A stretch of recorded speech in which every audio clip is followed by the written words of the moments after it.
ঈদ মিলাদুন নবী কবে? ঈদ মিলাদুন নবী উপলক্ষে কিছু করণীয় আছে কিনা, এই দিনে কোনো আমল আছে কিনা?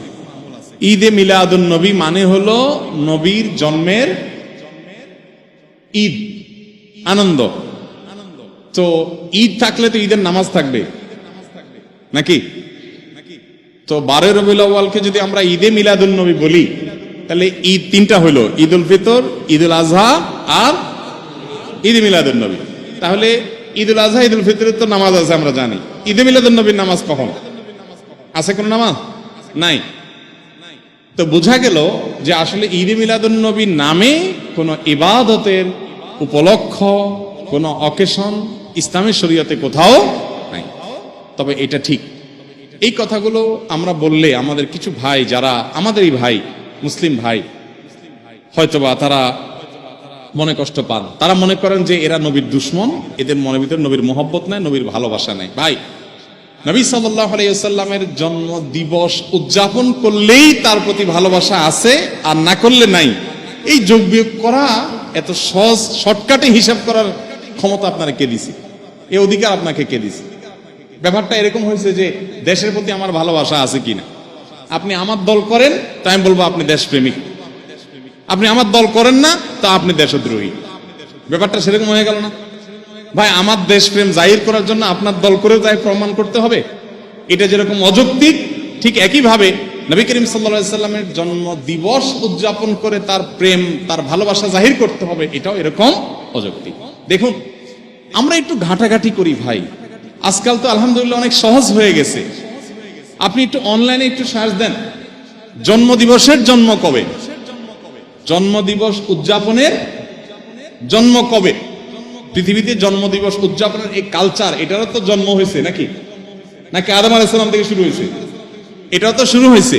একটু ঘাটাঘাটি করে দেখেন, আপনি অবাক হবেন। খ্রিস্টানরা পর্যন্ত তাদের ধর্মীয় ভাবে জন্ম দিবস উদযাপন করাটাকে তারা নিষিদ্ধ করেছে।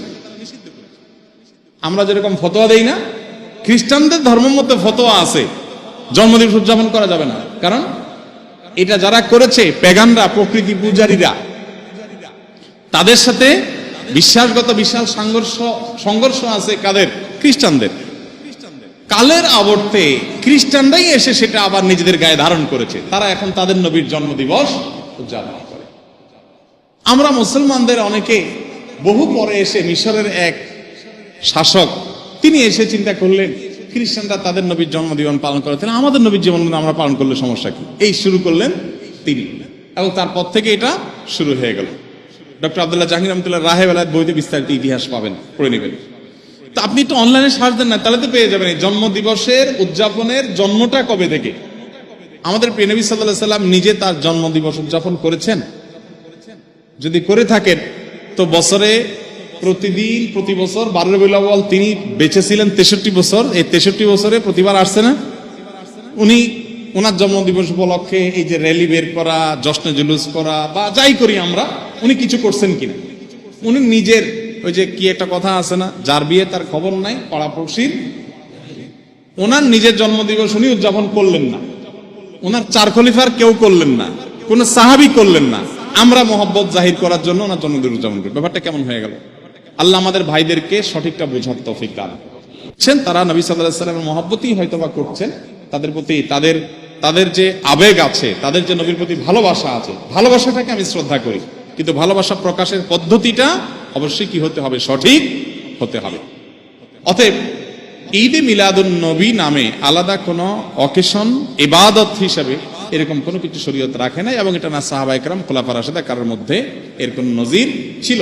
বরং উল্টা, এটা অন্য ধর্মাবলম্বীদের সংস্কৃতি হওয়ার কারণে আমাদের সেটা বর্জন করা উচিত।